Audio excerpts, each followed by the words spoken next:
आज शाम मैं आपसे दर्द, डेटा और दौलत की बात करना चाहता हूं।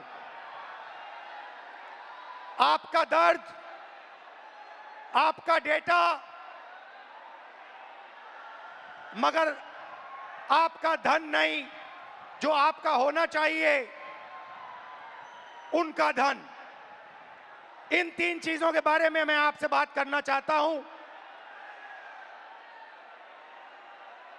ये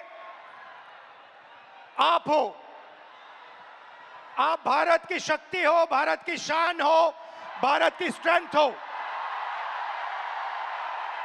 और जब मैं कहता हूं आप भारत की शक्ति हो, भारत की स्ट्रेंथ हो, मैं भीड़ की बात नहीं कर रहा हूं।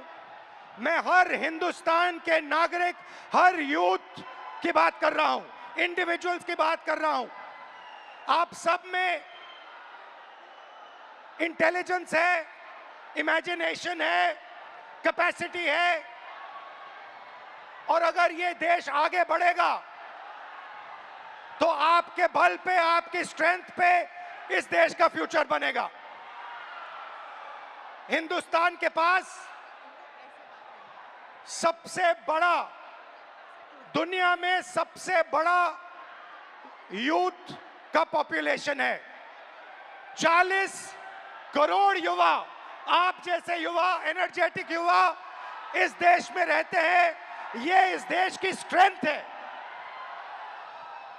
चाइना की बात होती है, अमेरिका की बात होती है, रशिया की बात होती है, इंडिया के यूथ के सामने, इंडिया के यूथ पोटेंशियल के सामने ये सब लोग कुछ नहीं है।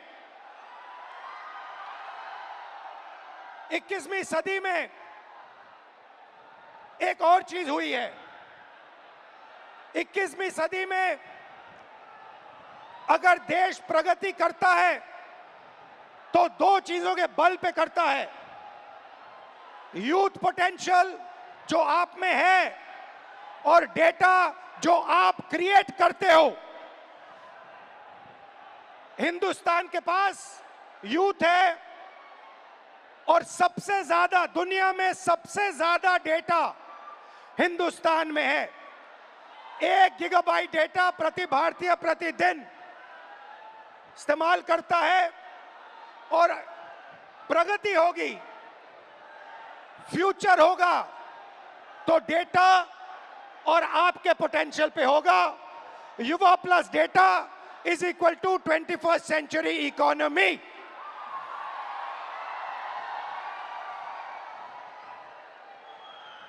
ब्रदर्स एंड सिस्टर्स, मीडिया में एआई की बात होती है।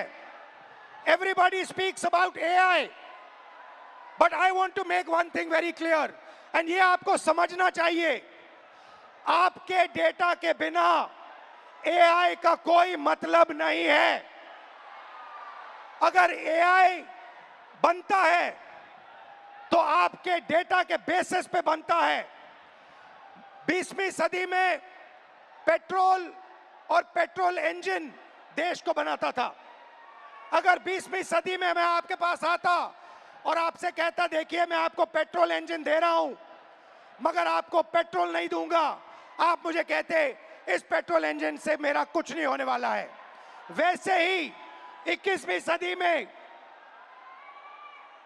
डेटा से ही एआई बनता है। डेटा से आप एआई बना सकते हो, मगर एआई से आप डेटा पैदा नहीं कर सकते हो। और ये डेटा हिंदुस्तान का है और आपका है। आप इसको क्रिएट करते हो, ये आप बनाते हो, ये आपका इमेजिनेशन है, ये हिंदुस्तान की पूंजी है, स्ट्रेंथ है, एसेट है। मगर भाई और बहनों, डेटा आपका, यूथ पोटेंशियल आपका, मगर सिस्टम ने आपको चक्रव्यूह में फंसा रखा है। ये आप देखिए, आपको चक्रव्यूह में फंसा रखा है। भविष्य की बात करें, आप एजुकेशन लेते हो, लाखों करोड़ रुपए आपके परिवारों से लिया जाता है। इंजीनियरिंग, मेडिकल, पोस्ट ग्रेजुएट, जो भी आप पढ़ाई करते हो, आपके परिवारों से, आपके जेब से पैसा छीना जाता है, लाखों करोड़ रुपए लिए जाते हैं और फिर आपको एक सर्टिफिकेट दिया जाता है। आपको कहा जाता है कि हां, आपको एजुकेशन सर्टिफिकेट मिल गया, बीए मिल गया, एमए मिल गया, एमएससी मिल गया, मगर इस सर्टिफिकेट का कोई मतलब नहीं है आज हिंदुस्तान में, क्योंकि यह सर्टिफिकेट आपको रोजगार नहीं दे सकता है। चाहे आप कुछ भी करें, यह सर्टिफिकेट हिंदुस्तान में आपको रोजगार नहीं देता है। आंकड़ा मैं आपको देता हूं, 1000 युवाओं में से सिर्फ 12 युवाओं को परमानेंट नौकरी मिलती है। जहां तक डेटा की बात है, आपका डेटा छीन लिया जाता है। बड़ी बड़ी कंपनीज को, जियो को, अदानी को, फेसबुक, गूगल को आपका डेटा दिया जाता है और आपको फंसाया जाता है। आपको कहा जाता है जितनी भी आपको रील्स देखनी है, जितने आपको व्हाट्सएप मैसेजेस भेजने हैं, जितना आप इंस्टाग्राम पे देखना चाहते हो, रील्स बनाना चाहते हो, आप बनाओ। भाई और बहनों, ये 21वीं सदी का नशा है।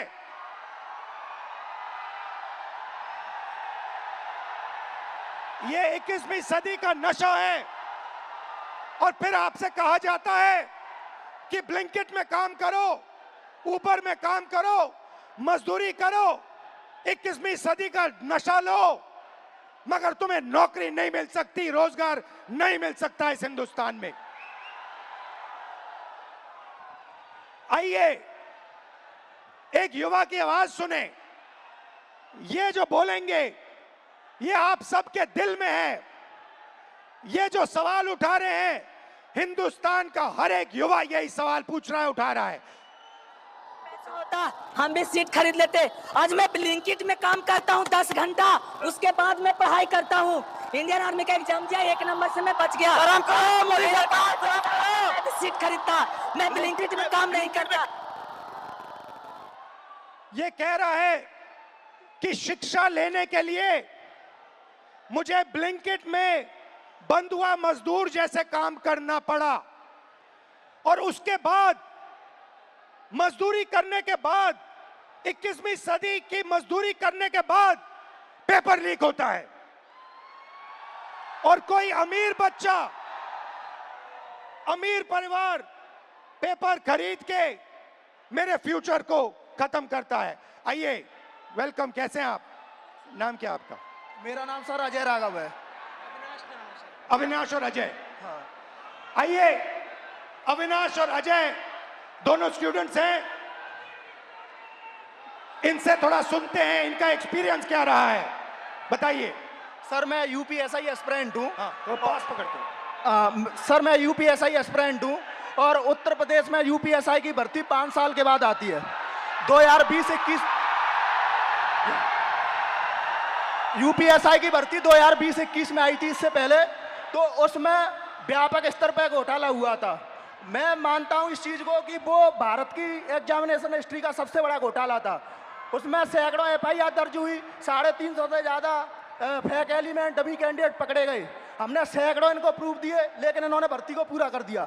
सर मेरा दरोगा बनना एक सपना था। मैं किसान फैमिली से बिलोंग करता हूं, तो मैंने नई भर्ती की आस में तो फिर से पढ़ना शुरू कर दिया और मुझे पढ़ते पढ़ते 4 साल गुजर गए।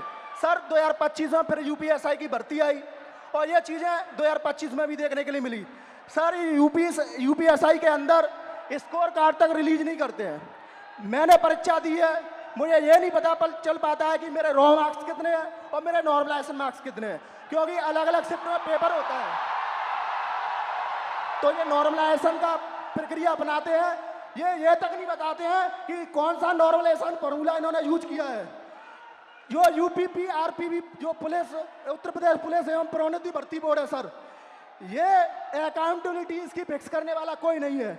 हमने तमाम प्रयास कर लिए, जनता दरबार चला गया, मैं इनके कैबिनेट मंत्रियों को ज्ञापन दे लिए, उल्टा इन्होंने मेरे को पकड़ के जेल में डाल दिया। मेरा गुनाह अपराध सिर्फ इतना था कि मैं इनके जनता दरबार योगी जी से मिलने चला गया। सर ये नॉर्मलाइजेशन का फॉर्मूला नहीं बताते हैं, ये खुद तय करते हैं कि किस अभ्यर्थी के मतलब मार्क्स बढ़ा करके अंदर लेना है और किस अभ्यर्थी को बाहर करना है। ये उत्तर प्रदेश पुलिस का भर्ती बोर्ड तय करता है। इनको क्या दिक्कत है? अगर ये फेयर भर्ती कराते हैं तो इनको नॉर्मलाइजेशन देना चाहिए।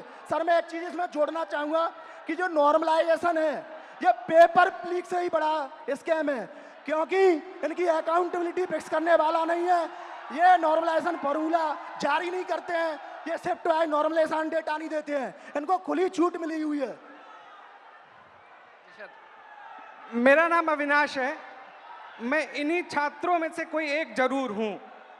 चूंकि मैं ये कह सकता हूं सर कि मैंने अपनी तैयारी 2018 में शिक्षक भर्ती के लिए की थी। 2018 से आज तक मैं उसी की तैयारी कर रहा हूं। क्यों? सरकार के पास जगह खाली है, फिर भी वैकेंसियां नहीं दी जा रही हैं। उसके बाद ये होता क्यों है? सर ये सरकार की मानामानी है।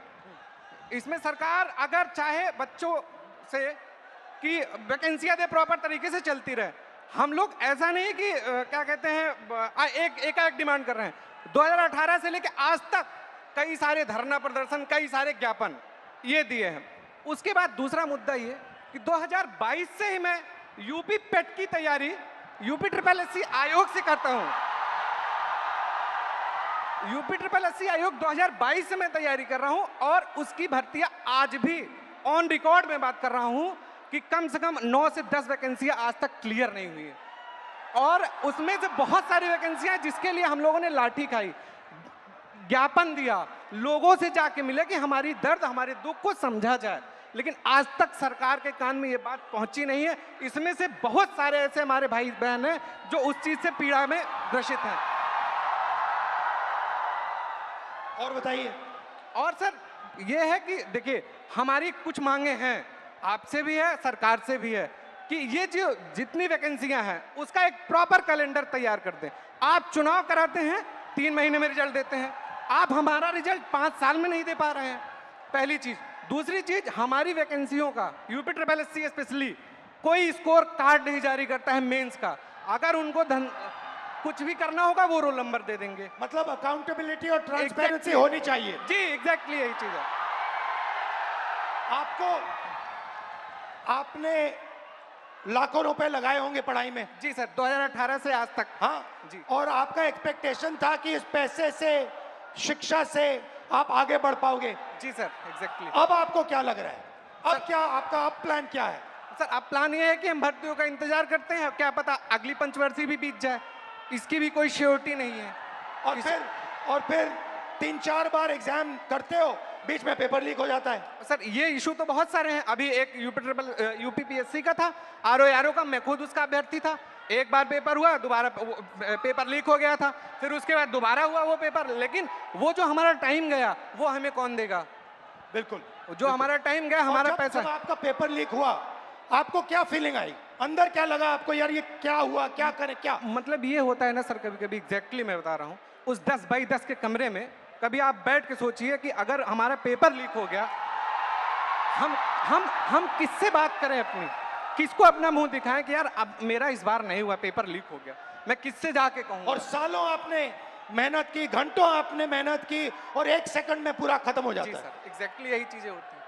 और ये जो दुख दर्द है, ये मैं नहीं हूँ, ये इसमें से जितने खड़े हैं सब लाखों करोड़ों युवा हैं सर। आप हिंदुस्तान के शिक्षा के सिस्टम में बिलीव करते हो? सर प्रेजेंट टाइम में तो बिलीव हमारा नहीं है। नहीं है एग्जैक्टली नहीं है। रीजन, अगर आज 2018 से मैं अब बेरोजगार टहल रहा हूँ, कोई स्किल हमें दे दिए होते 2018-17 में, तो मैं कहीं प्राइवेट, फिर सेकेंडरी, इस प्रयागराज में या इस आसपास के इलाकों में हमें कोई ऐसा इशू नहीं है, ऐसे कोई मतलब रिसोर्सेज नहीं है कि मैं प्राइवेट काम कर सकूं, और काम करूं तो वो डेली वेजेस के हिसाब से बहुत कम हो जाएगा। ये आपका क्या है? ये टैटू क्या है? मेरा नाम है अविनाश। अच्छा, आपका नाम है, ठीक है। Thank you Avinash. और कुछ कहना चाहते हो? सर उत्तर प्रदेश में ये पेपर लीक लगातार चल रहे हैं। जब से माननीय योगी आदित्यनाथ जी सरकार में आए हैं तब से मैं उंगलियों पे गिना सकता हूं सर।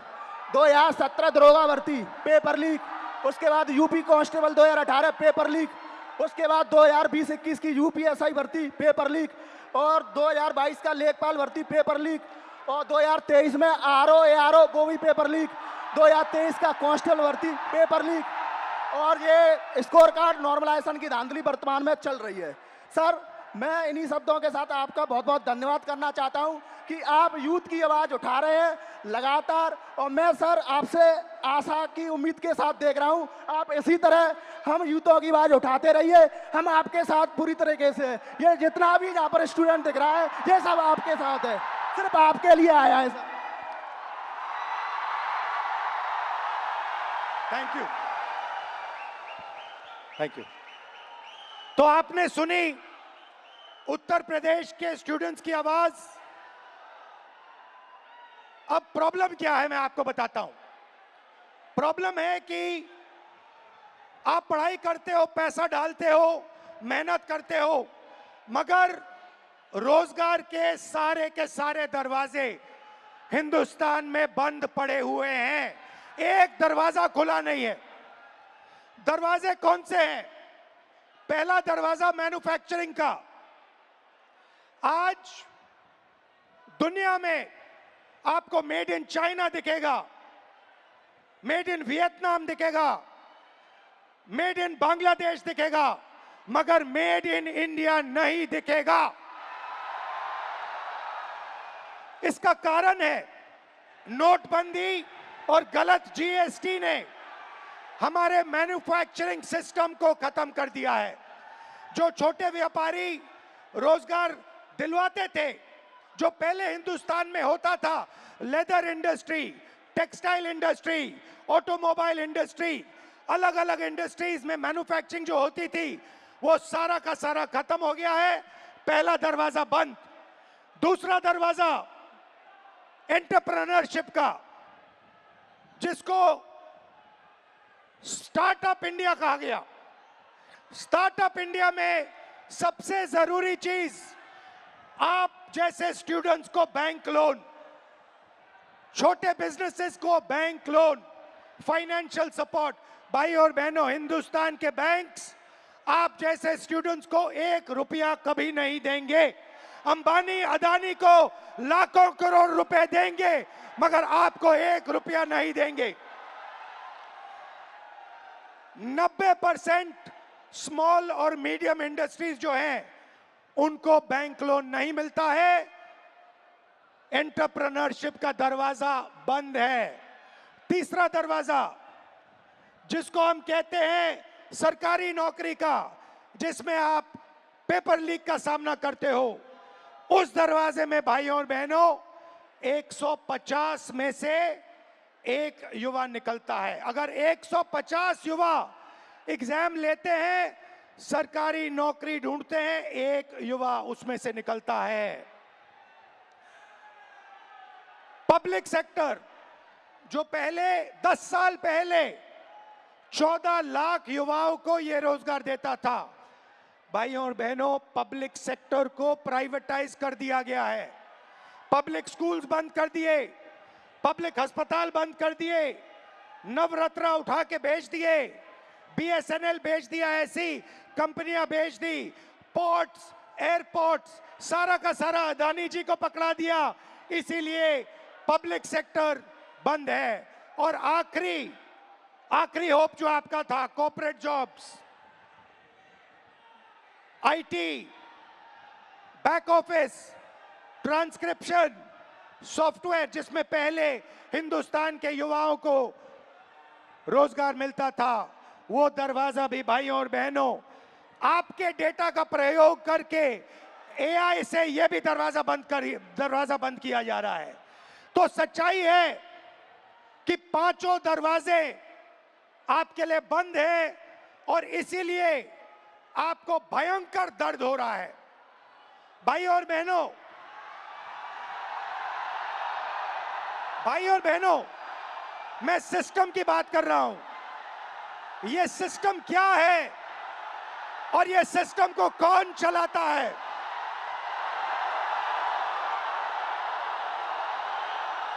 भाई और बहनों, डेटा आपका, दर्द आपका, दौलत इनकी।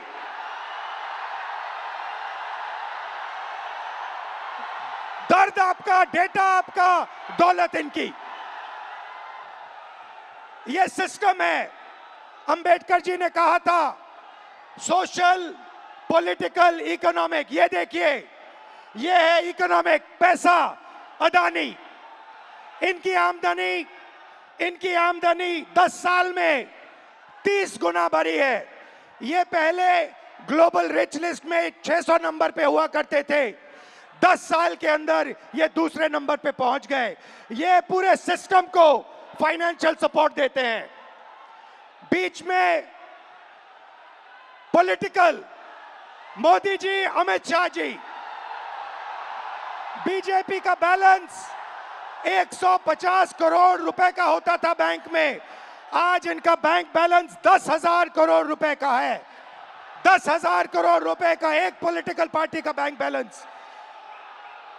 नरेंद्र मोदी जी आपका ध्यान भटकाते हैं और पॉलिटिकल सिस्टम चलाते हैं। वोट चोरी होती है, वोटर लिस्ट में ब्राजील की औरतें आती है। और तीसरा, आपके सोच पर कंट्रोल, जो इलाहाबाद यूनिवर्सिटी में किया गया है, आरएसएस के वाइस चांसलर्स बैठा के हर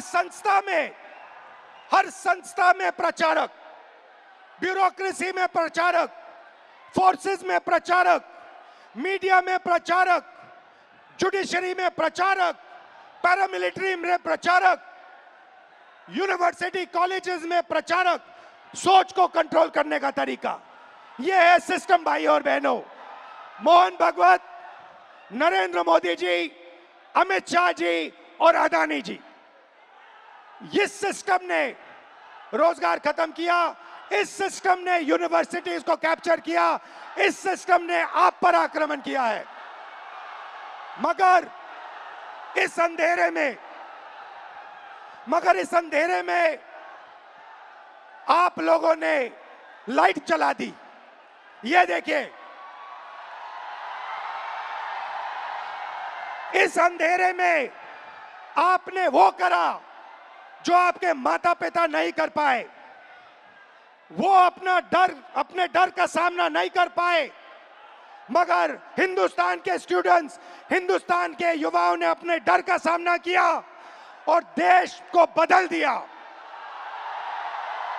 आपने आवाज रखी आपने अपनी आवाज रखी, नफरत के साथ नहीं, मोहब्बत के साथ आपने अपनी आवाज रखी।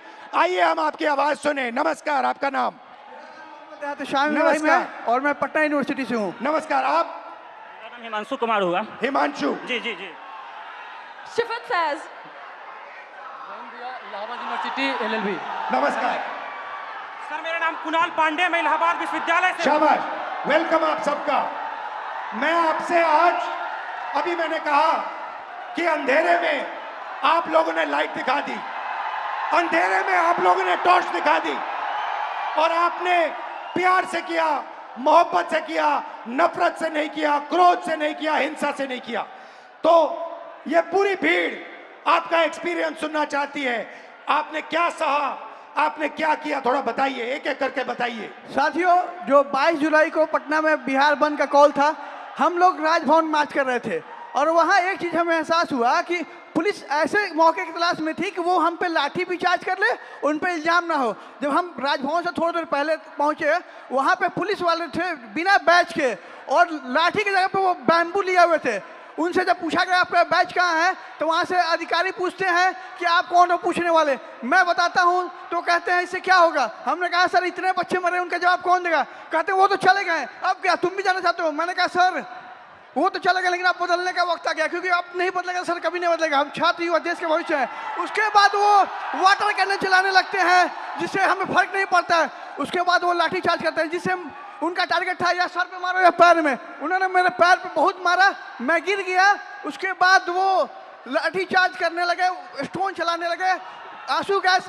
और एक बात मैं आपको बता दूं, जब मैं गिर गया उसके बाद जो DSP हैं वो आके दोबारा मेरे पेट पे मार दी, जबकि मेरा लेग डैमेज था। कुछ छात्र मुझे वहाँ से उठा के ले जाते हैं, साइड रखते हैं। पुलिस वाले आके कहते हैं ये छात्र थोड़े है, इसको तो जेल भेजना चाहिए। इवन वो एम्बुलेंस नहीं आने देते हैं। मुझे 3 इडियट की मूवी की तरह स्कूटी पे हॉस्पिटल ले जाना पड़ता है। बीच में आ जाओ, बीच में आ जाओ। जैसे सर मैंने बताया कि वो एम्बुलेंस तक नहीं आने देते हैं। हमें 3 इडियट के स्कूटी की तरह मुझे स्कूटी पे हॉस्पिटल ले जाया गया है और नेक्स्ट डे जब फिर मैं हॉस्पिटल जाता हूँ मुझे डिटेन किया जाता है। मेरे पैर में बैंडेज लगा था, 15 घंटा मुझे थाने में बंद करके रखा गया और जितने फोटो थे सबसे मुझे मिलाया गया। नाम पूछा गया, जब मैं नाम बताया तो इंचार्ज कहती है इसको तो मुझे लगता है कहीं देखा है। मैंने कहा मैम मैं नॉर्मल स्टूडेंट हूँ, मेरे ऊपर एक भी FIR नहीं है। तो कह रही वो तो मैं देख लूँगा। धमके दिए जाते हैं उन्हें हमें। मैं ये बता दूं कि जब हमें PR बॉन्ड साइन करवाया गया उसके बाद हमारे एड्रेस पे डिटेन करने के लिए छापे पड़ रहे हैं। हम छात्र हैं, देश के भविष्य हैं और आज आप हमारे पर अत्याचार कर रहे हैं। हम क्या कह रहे हैं, हमें तो नौकरी चाहिए। हम पहले नौकरी के लिए आंदोलन करें, फिर एग्जाम के लिए आंदोलन करें, फिर रिजल्ट के लिए आंदोलन करें और फिर पेपर लिए उसके लिए आंदोलन। हम छात्र हैं या आंदोलन जीवी है? हम छात्र हैं और आप हमसे वोट लेते हैं तो सर कहते हैं, भैया कहते हैं। आज हमें कहते हैं कि हम कॉकरोच हैं। सर हम देश के जेनजी हैं और आज आपका सत्ता है, कल हम पलट भी सकते हैं। लेकिन ये गलतफहमी मत रहिएगा मोदी जी, हम बिहारी हैं, ठीक है। और मैं एक बात बता दूं, आप मुझे जितने धमके देते, मैं स्वतंत्रता सेनानी परिवार से आता हूं और ये लड़ाई के लिए कल भी मुझे लड़ने पड़ी तो मैं देश के लिए अपनी जान न्यौछावर कर दूंगा, लेकिन छात्रों के हक के लिए हमेशा लड़ते रहूंगा। क्योंकि राम मनोहर लोहिया ने कहा है ना कि अगर सड़कें सुनी होगी तो संसद आवारा हो जाएगा। तो सर आप जब सरकार डरती है पुलिस को आगे करती है, तो हमारा जवाब है कितनी लंबी जेल तुम्हारी देख लिया देखेंगे। ठीक है, शाबाश।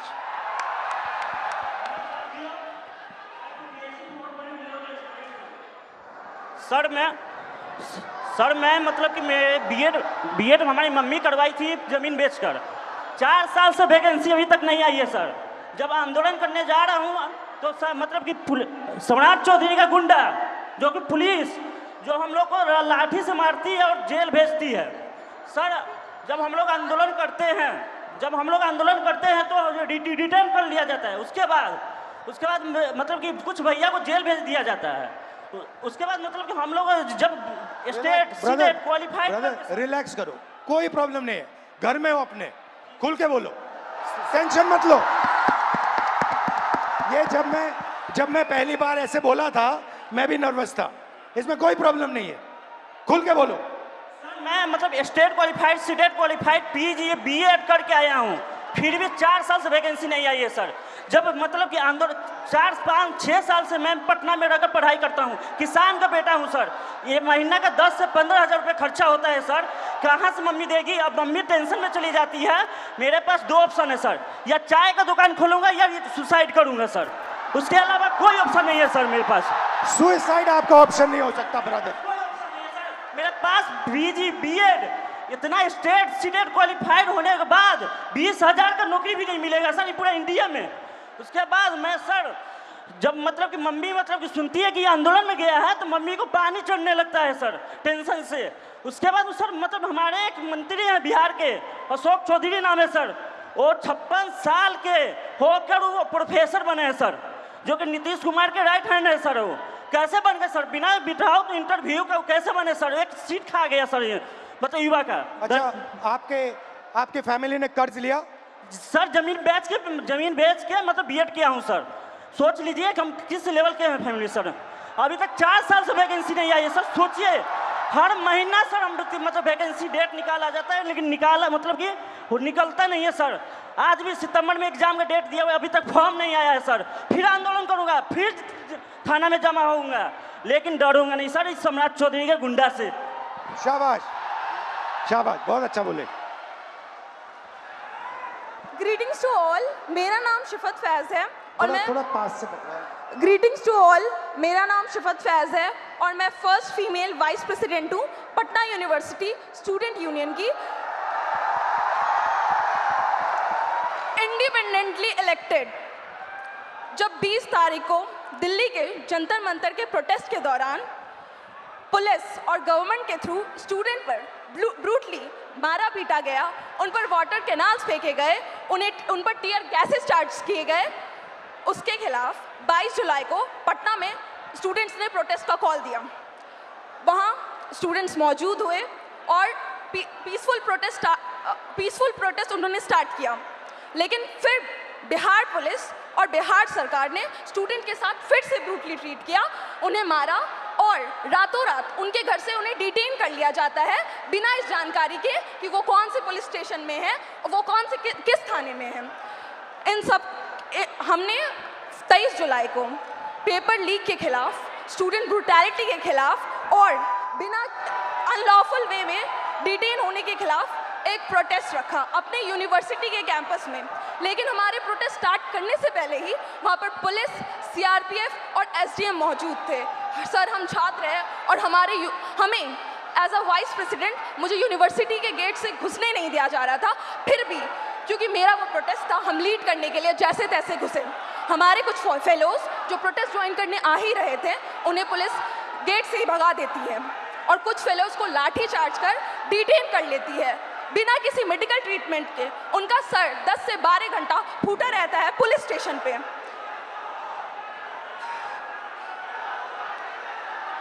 लेकिन Don't worry, relax. लेकिन उस रात हमें छोड़ दिया जाता है।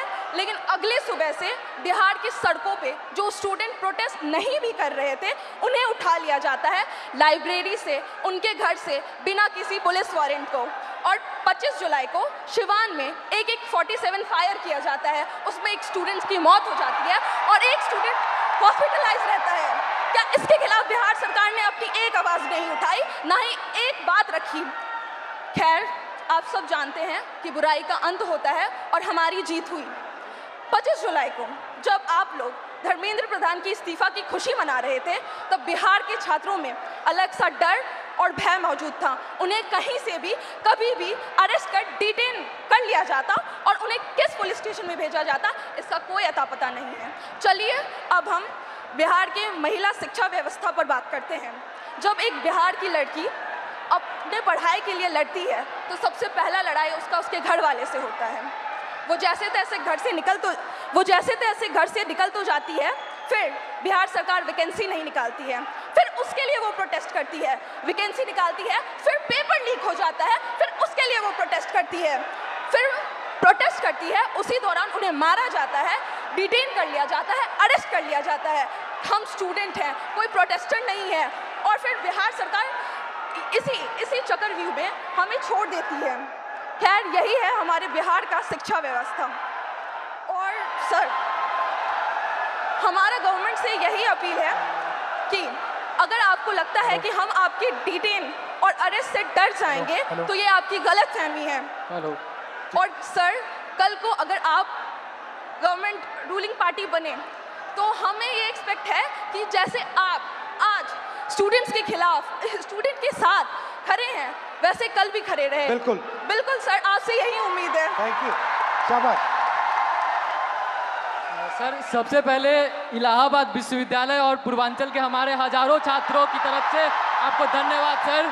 और सर, मैं सर इलाहाबाद विश्वविद्यालय लॉ फैकल्टी का छात्र हूँ सर, और हमारे यहाँ समस्याओं का अंबार लगा पड़ा है सर। हमारे लॉ फैकल्टी में सर जो लाइब्रेरी है उसमें सर पूरी पानी आती है, मतलब बाढ़ आता है सर। और जब लाइब्रेरी बंद कर दी जाती है, जब हम लोग पूछते हैं कि सर लाइब्रेरी बंद क्यों, तो कहते हैं उसमें करंट का पानी दौड़ता है, बेटा आप बाहर रहो। मतलब सर हमारा बुक जो आता है सर वो हज़ारों की आती है, हम लोग सर पूरी बरसात सीजन में सर हम लोग उस बुक को एक्सेस नहीं कर सकते हैं सर। और हमारे साथी जो सर प्रोटेस्ट पे बैठे हुए पिछले 1 महीने से सर, तो उन्होंने जब उनकी सर बहुत बेसिक मांगे है सर, जो एक ह्यूमन के लिए सर जो चाहिए सर, उनको सर प्रॉपर सैनिटेशन के लिए सर जो प्रॉपर वॉशरूम साफ पानी चाहिए छात्र संघ के लिए, और उन्होंने 400% सर फीस वृद्धि किया है सर। यहाँ हमारे पूर्वांचल के हजारों साथी हैं सर, उनसे पूछिए, उनके बिल्कुल सर 400% सर इका बैग, उनसे पूछिए सर। हमारे घर के सर जो मैक्सिमम इनकम होती है सर 70% से ज़्यादा लोगों के पास वो 8,000 रुपये है सर। और हमारे जो हॉस्टल की फैसिलिटीज और फीस है सर वो 30-30 हज़ार रुपये कर दी गई है, पूरे देश भर में सबसे महंगी सर, सबसे महंगी। इवन उनको जो हमारे जो संघ के आका ऊपर के बैठे हुए सर, उनका कार्यक्रम विश्वविद्यालय में होगा, लेकिन हम बच्चे अगर जा करके कहें कि मैम, या फिर हमारे जो DSW सर है उनसे कहें कि हमारा डिबेटिंग सोसाइटी है, कुछ कल्चर है, आप एक प्रोग्राम करवा दो, तो हमको सर 15-20 ज्ञापन देने पड़ते हैं। उसके बाद भी हमें मिलते हैं सिर्फ ताने कि तुम लोग मतलब कुछ नहीं करो। पानी के लिए सर जो हम लोग DSW कार्यालय गए, उनसे कहें कि सर वाटर कूलर में कीड़े आते हैं, तो वो कह रहे हैं कि विश्वविद्यालय पानी पीने की जगह नहीं है, आप घर से पानी लेकर के आओ, यहाँ पे पानी नहीं पिया जाता है, आपको जो भी करना है बाहर करो। सर 24 घंटे हम लोग क्या कि लाइब्रेरी को आप 24 घंटे ओपन करो, हम लोग पढ़े, तो वो कह रहे हैं कि 8 घंटे करते हैं, उसको किए, फिर उसके बाद वो कह रहे हैं कि 24 घंटे लेके पढ़ कर क्या करोगे, कौन सा कलेक्टर बनना है तुमको, आप बताइए सर। अब हमारे इलाहाबाद से सर, इलाहाबाद विश्वविद्यालय से सर इतने सारे प्रधानमंत्री निकले, इतने मुख्यमंत्री निकले, और वहीं पे छात्र संघ को सिर्फ इसीलिए बंद कर दिया गया है क्योंकि गरीब घर के लड़के कभी भी राजनीति में ना आ पाए और बड़े घर के लड़के आकर के जो है सो उसको सत्ता संभाले। हम लोग हमेशा सर गुलामी करें, हमारी मानसिकता ऐसी बना दी जा रही है। और अगर आप कुछ भी बोलो तो उनके से संघ के गुंडे पाल रखे हैं। अभी 2 दिन पहले की बात है सर, आपने भी कमेंट किया था उस पर सर, आपकी आवाज़ उठाए, हमारे लिए सर फिर से धन्यवाद सर। हमारे साथी आशुतोष मौर्य, सौरभ गरवाल, शिवम यादव, ये लोग बैठे थे सर। हम लोगों पे सर पीछे गेट से जो उनके जो प्रॉक्टर सोकल जो गार्ड उनके होते हैं जिनमें किन्हीं का नेम प्लेट नहीं लगा सर, हम लोग अगर 10 बार आन जान करेंगे हमें 10 बार दिखाना, उनमें से किन्हीं का नहीं है सर। वो पीछे वाले गेट से सर कम से कम 60 से अंदर लड़के भेजे और उसके बाद वो आए और बर्बरता से हमसे झगड़ा हुआ सर, हम लोगों से सर, मतलब उनकी हाथापाई, मतलब हम लोग बैठे थे, हमारा सारा सामान छीन लिया गया, हम लोग को भगा दिया गया, हम लोग को मजबूरन सर वहाँ पे पीछे पुलिस भी खड़ी थी सर, हमारे यूनिवर्सिटी की थाना है सर, 2 पुलिस वाले पीछे खड़े हैं और वो 2 लोग थे सर। और दिन जब हम लोग रहते हैं तो वहाँ पे सर 3-3 गाड़ियाँ आकर के लगती है, ऐसे लगता है कि हम लोग कोई आतंकवादी बैठे हैं, अंदर जा करके क्या ही कर लेगा ये लोग। और सर उसके अलावा सर हेल्थ फैसिलिटी पे हम लोग आते हैं तो उसके लिए आप आवाज़ उठाए तो बोलता है कि सरकार बाहर रखा है ना, बाहर जाओ आप। हमारे पास सर मतलब कहने को वहाँ पे शिक्षा से लेकर के सर जो नियुक्तियाँ जो होती हैं सर वो ट्रांसपेरेंट नहीं है। आप सवाल करोगे आपकी डिग्री रोक दी जाएंगी। अभी हमारे साथियों पे सर मुकदमे कर दिए गए, अभी हम दोनों यहाँ पे हैं, हो सकता है कल पे हम दोनों पे मुकदमा होगा। बिल्कुल सर, ये वहाँ का नियम है सर। सर हम कह देना चाहते हैं, बिल्कुल सर हम कह देना चाहते हैं सर, हम गांधी के अनुयायी थे, गांधी के अनुयायी है, गांधी के अनुयायी रहेंगे और उन संघी या कोई भी हो सर हम डरने वाले नहीं है। आइडियोलॉजी से समझौता सर जीवन में कभी नहीं होगा। हम पहले भी आपके खिलाफ थे, हम पहले भी अन्याय के खिलाफ थे, हम आज भी है सर, हम आगे भी रहेंगे। और सर आपके साथ के लिए सर फिर से हमारे सभी पूर्वांचल के साथियों की तरफ से सर एकदम फिर से धन्यवाद सर, आप हमारे लिए आए सर, धन्यवाद सर। बहुत अच्छा बोले आप। सर मेरा नाम कुणाल कुमार पांडे है सर, मैं इलाहाबाद विश्वविद्यालय के 3य वर्ष का छात्र हूं सर। सर हमारे विश्वविद्यालय में सर जो सीटें हैं उसमें 50% की कटौती कर दी जाती है और हमारा जो फी है सर उसे एक बार में 400% की बढ़ा दिया जाता है और प्रत्येक वर्ष 10% की वृद्धि की जाती है। सर इसी के विरोध में हम लोग पिछले 30 दिनों से धरना प्रदर्शन कर रहे हैं। सर हमें विश्वविद्यालय में धरना नहीं देने दिया जाता है सर, और सर हमें कभी कठिनाइयों का सामना करना पड़ता है। और सर हमारे जो VC मैम है सर, वो जो छात्र धरना प्रदर्शन करते हैं सर उन पर FIR कर देती है। हमारे 5 साथियों पर FIR कर दिया गया है और उन्हें विश्वविद्यालय के अंदर प्रवेश मना कर दिया गया है सर। हम इससे बहुत पीड़ित है सर। इलाहाबाद विश्वविद्यालय के सभी छात्र बहुत उम्मीद से आपके पास आए हैं सर। मुझे पता है मैं यहाँ से जाऊँगा, कल मेरा भी निलंबन हो जाएगा, मेरे पर भी FIR हो जाएगा, लेकिन मैं अपने VC मैम से कहना चाहूँगा, मैम मैं इलाहाबाद विश्वविद्यालय का छात्र हूँ, ना मैं निलंबन से डरता हूँ, ना मैं AK-47 से डरता हूँ। जो मेरा हक है, जो मेरा अधिकार है, मैं वो लेकर रहूंगा और जब तक हमारी मांगे पूरी नहीं होती हम इस धरने से नहीं उठेंगे। शाबाश, धन्यवाद sir. Very good, thank you, thank you.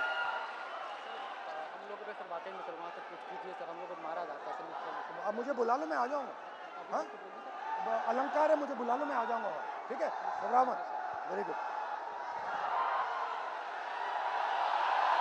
तो ये थी बिहार और उत्तर प्रदेश और इलाहाबाद यूनिवर्सिटी की आवाज। अब मैंने आपसे कहा कि आपने अंधेरे में टॉर्च जला दी, आपने हिंदुस्तान के स्टूडेंट्स को जगा दिया। आप सब अब बात समझ गए हो। मैंने आपसे सिस्टम की बात की। हम नफरत से और हिंसा से कभी काम नहीं करेंगे। हिंदुस्तान का कल्चर सत्य और अहिंसा का है, नफरत का नहीं है। और एक भी स्टूडेंट के दिल में नफरत नहीं होनी चाहिए, सिर्फ मोहब्बत होनी चाहिए।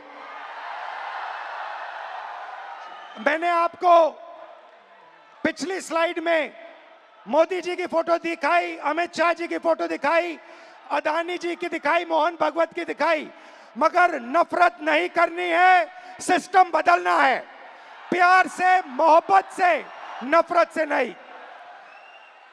सिस्टम को खत्म, टाटा बाय बाय करना है। आप सबका दिल से बहुत बहुत धन्यवाद, इस रिस्पांस के लिए धन्यवाद। और जो आप प्रोटेस्ट कर रहे हैं, जो आप अपने हक की लड़ाई लड़ रहे हैं, उसको आप करिए, मैं आपके साथ उसमें खड़ा हूं, खड़ा रहूंगा। है जैसे सर ने कहा, खत्म टाटा बाय बाय, खत्म टाटा बाय बाय। और बदलाव तो आ रहा है सर, और आएगा भी। आज क्या है, हम सब यहाँ एकत्रित हुए, एक जेंजी मोमेंट हम आपके साथ क्रिएट कर लें, बताइए, है ना? क्या है, जेंजी में सेल्फीज बड़ी कॉमन है। चलिए, फोन है, ये हमारा फोन तैयार है सर, हम सब तैयार है सर के साथ सेल्फी के लिए।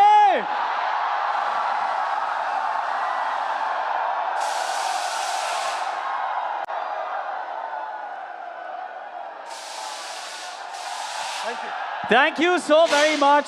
लवली।